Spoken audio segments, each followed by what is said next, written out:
Welcome back to the Grand Solar Minimum channel. Today's Wednesday. Wow.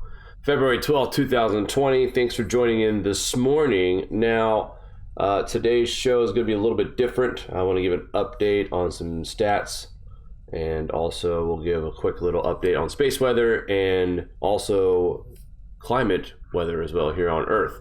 First, let's take a look at our solar wind speeds at 390.4 kilometers per second with a density of 3.2. 0 sunspots to report today. That now makes 10 days in a row without sunspots, 26 for 2020. Also want to point out that we do have a slight coronal hole that is developed in the equatorial region. Continue to monitor that. We could see solar wind flowing from that around the 15th or 16th of February. And as far as today's increased possibilities for solar wind speeds, I'll get into that here just in a bit when we talk about the weather. Cosmic rays still at very high levels at 11.4%. That's something we haven't had in a while, so that's a consistency now. The last couple days, we have seen those types of numbers as far as cosmic rays go. Unchanged on the TCI, and I'm not sure if it's being updated regularly, as it's been 3.41 now for the past several days. We have had a fluctuation of solar wind speeds going up and down, and I believe that that does have an effect on the upper atmosphere as far as temperatures with solar wind bombarding our magnetic field. It always seems to increase just a little bit whenever we get high winds, and it takes its time to come back down once we stop getting high solar winds. So KP indice sitting at a 2 with a 24-hour max of 2 as well. Still looking out for a possible quake within the next 24 hours. Something obviously we've been rocked here recently in the few weeks of 2020. We've seen several 6.0s and higher. We even had a 7.7 off the coast of Jamaica. So thankfully nothing major. We did have the 6.8 that did cause some damage and claim some lives, but with these earthquakes, these strong ones that are out in the middle of the ocean, thankfully no reports of major damages or any kind of tsunami warnings or anything like that. But that being said, it's been quiet lately, so hopefully it stays that way. But we all know with the conditions the way they are right now, that is probably not going to be the case. All right, before we get into our weather, I wanted to go over to watchers.news, where they have an update here for the coronavirus. And this morning, it's bugging me. We haven't been talking about it much on this channel. YouTube is not very friendly to channels that are talking about this. Good morning, Matthew. Good morning, Melody. It's concerning because I don't understand. I'm seeing it all over mainstream media now. Fox News is covering it every night, just about. Tucker Carlson makes sure that he is keeping up with this. So I don't understand why it's such a bad thing for us to report on what's happening. We don't have to speculate. We don't have to sit here and play the guessing game. But I think it's important to raise awareness because there are concerns right now with the numbers of cases of people that are infected, cases of people who have lost their lives due to this, and the amount of people who are recovering from this. Yesterday, this story came out, or actually Monday. The death toll on Monday was 1,018, and today it is, as of right now, this morning, we are looking at over 1,100 deaths and over 45,000 cases. Now, on Monday, they surpassed their daily death toll record of 100, which is not good. We're seeing this getting worse over here. And there's all kinds of videos going on right now on the internet, and some pretty concerning videos. Some of them may be leaked out. Some of these might be just propaganda to scare people. There are people who are opportunists who like to stretch the imagination and put fear into your minds. But this is one of those situations where we've already seen SARS. SARS killed around 800 before they finally got a hold of this.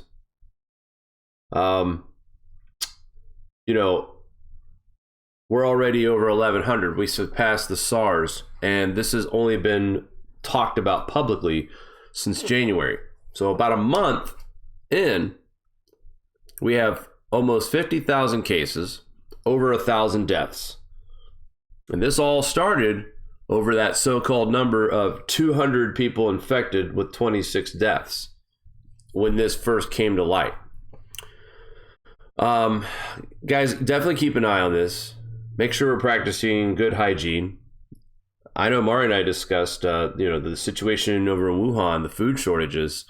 Prepping supplies might be a really good idea if you don't already have them. I know we went to Amazon to look for some masks, and not surprisingly, but scarily, there are a lot of out of stocks next to some of these items that we're trying to purchase. So, guys, it's important. Keep your eyes on this, and for the most part, let's take care of ourselves.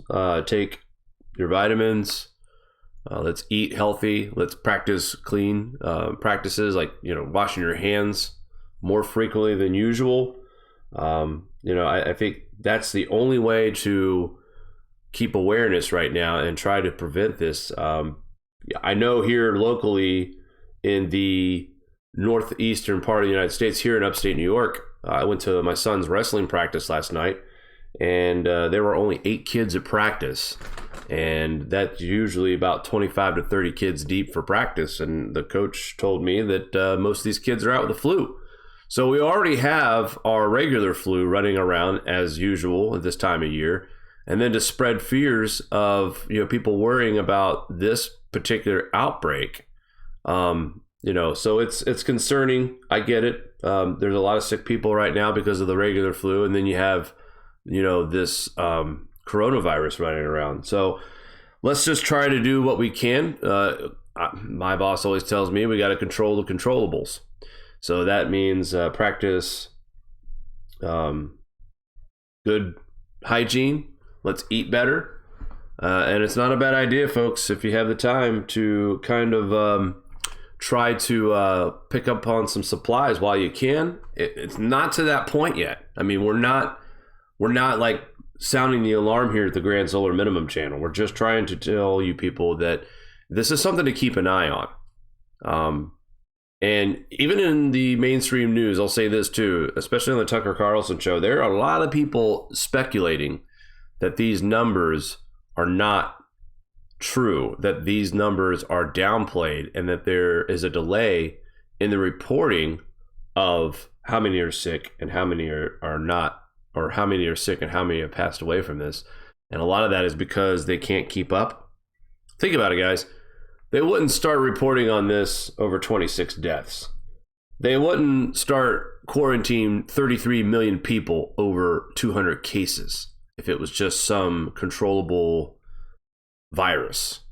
So to me, there is some information that's being suppressed.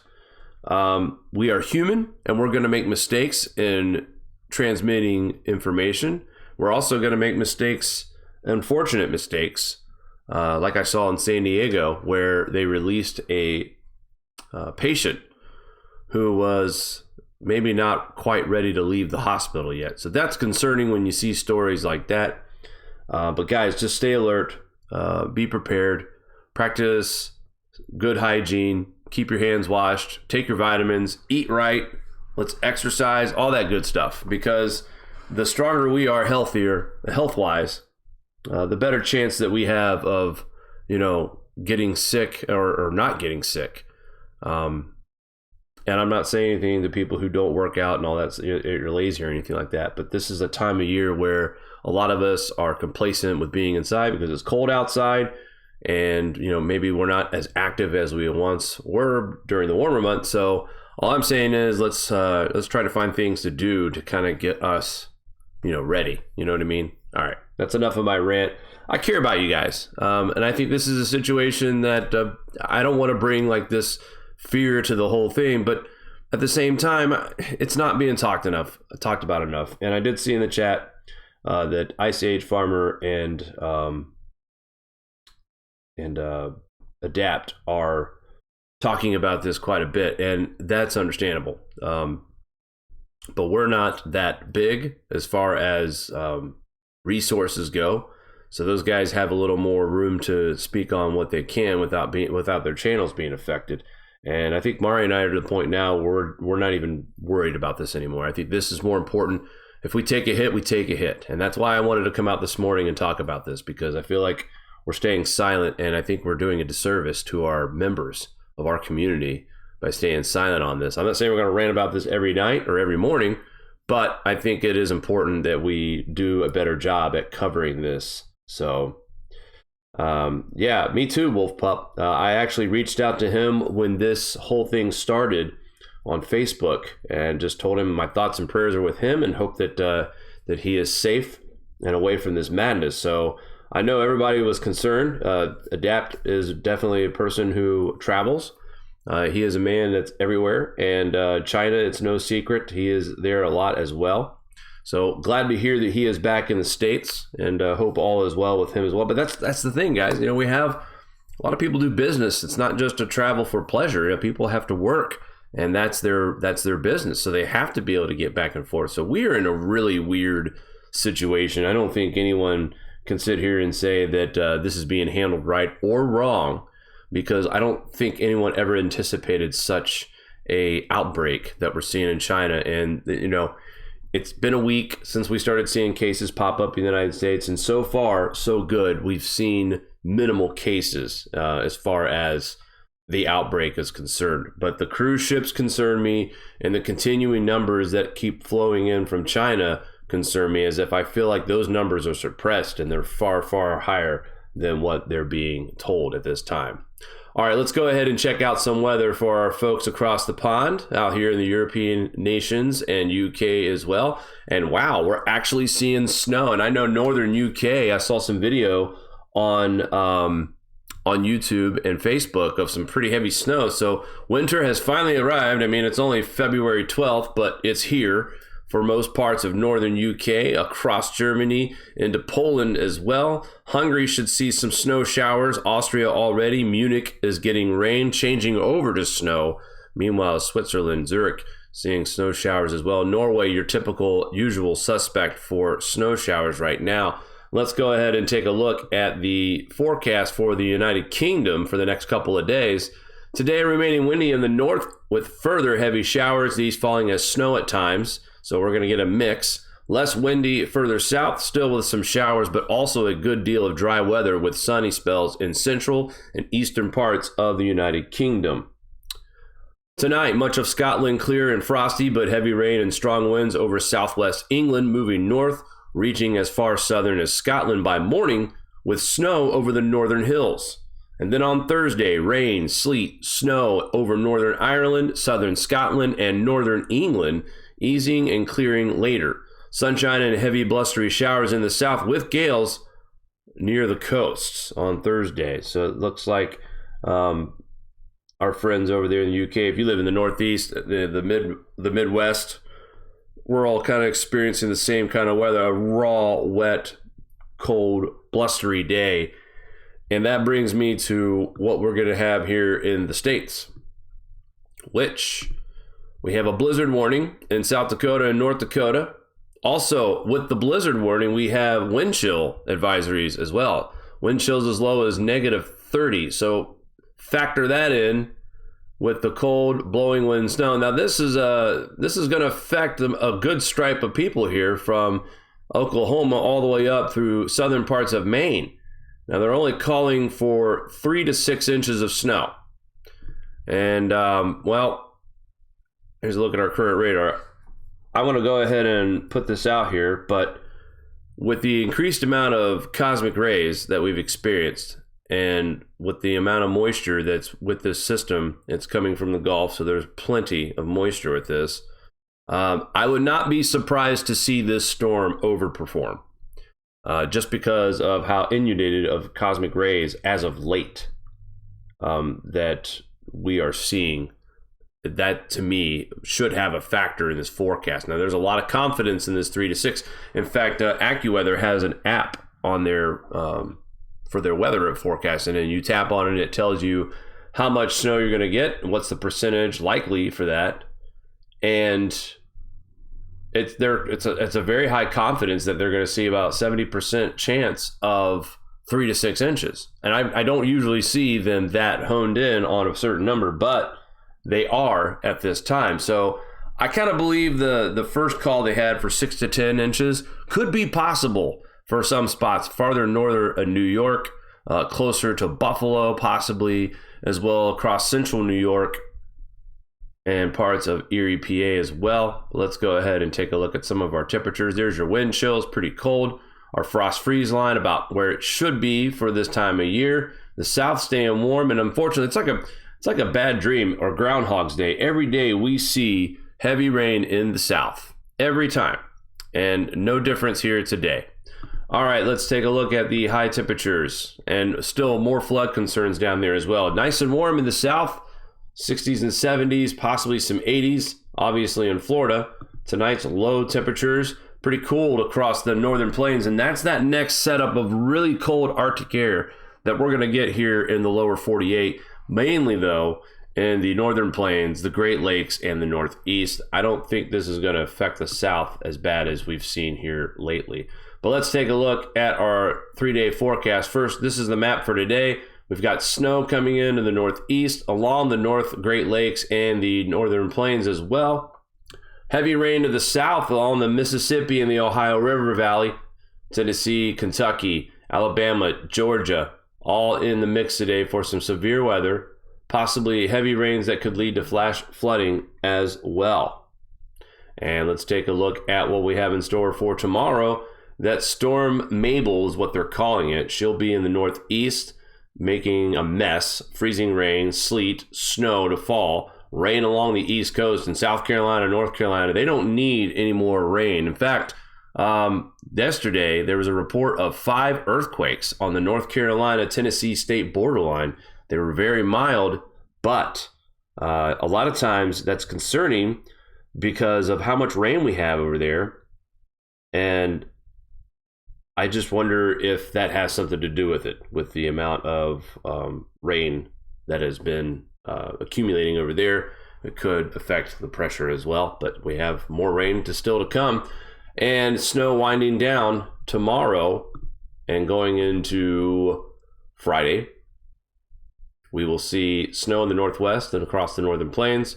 A dry and cold day though for you folks for Valentine's Day, and I mean cold. Temperatures, we'll go over temperatures tonight on the live show, but we're talking about temperatures in the negative values overnight going into Saturday morning. So we will check that out as well. But first, let's go ahead and look at the GFS past the 3 days of what we're talking about here. If I can get it to work. Ah, that's not the one I want. But that is the snow totals for the month. All right, so here's our storm. It's in the southwest, moving across the Ohio River Valley. Snow and ice coming to the capital region of New York, Vermont, New Hampshire, also getting snow and ice. And this storm, it's starting later than it was. We were thinking tonight and tomorrow. Now this storm doesn't even look like it arrives until tomorrow afternoon. And the bulk of it will be probably in the evening commutes. So if you live in New York, Vermont, New Hampshire, Massachusetts, and the Berkshires, you're probably going to run into this in your evening commute. Meanwhile, areas, Ohio, like Cleveland, Ohio, you'll start to see this in early afternoon. The bulk of this, Erie, PA, Buffalo, you'll start to see your snow earlier in the day on Thursday as this storm is moving out to the East Coast by Friday. But southern Maine will get the bigger clip of snow. You guys can see that here on the map. Light snow to wind things down for Friday morning. Some lake effect left over. There's that high pressure I was talking about where we dry out and cool off big time here in the Northeast. We'll go ahead and just show what we have on that. Yeah, so if you live in upstate, you're looking at temperatures in the single digits, possibly dipping below zero. And this is for Saturday morning. But as we have Arctic front just above us, and I'll go over the temperatures tonight as well, but I wanted to show you that real quick. The Northeast, the northern plain states, and the Great Lakes will see the colder temperatures here after this storm makes its exit. And then we go into next week, this weekend, some more snow across the northern plains of the Great Lakes, maybe some light snow by Monday for the Northeast, but then another system. And after we have blizzard conditions from today, another shot of some decent snow on the way for Minnesota and Wisconsin by Monday, February 17th. That will also reach the Northeast, but temperatures are suggesting that they're going to be above freezing. This is going to be a mainly rain event from New York, Vermont, New Hampshire, and mainly Maine will get all the snow pretty much on the tail end of this. And then GFS is suggesting once again on the 19th of February, a similar situation that we're looking at now could develop in Texas once again. And really, the GFS is not showing a major snowstorm until the 26th. So this next one, we get 2 light shots of snow. But the one thing that does remain constant right now is the south. We'll continue to see the rain. One more time, I want to look at this particular storm that's coming up. As you know, blizzard-like conditions. That doesn't mean we're going to have days and days of snow here. This is just a quick time, and you can see the ISO bars. I wanted to talk about this real quick before I left here. Where's my arrow? Right here. This is where the blizzard conditions are expected. You can see how tight these bars are. So we're going to have a lot of wind and snow with this. That's going to be starting at some point today, midday here in the northern plains. So when you hear blizzard warning, it doesn't necessarily mean that we're going to have loads of snow. This is just going to be very blowing, windy conditions with blowing snow, visibility's down, and also you have this wind chill advisory that's in effect. So blizzard and wind chill advisories, very dangerous situation. It may only be for a few hours during the peak of the day, but folks, if you don't have to be out in it, stay home, stay warm, and stay safe. All right, guys, that's going to do it for us this morning. We will be back tonight at 9 p.m. with another live update on the Grand Solar Minimum channel. Until then, guys, we'll talk soon. Do you like this show? Give us a thumbs up. Want to support us more? Share to your favorite social media platform. Buy a t-shirt or become a Patreon. All links are in the description below.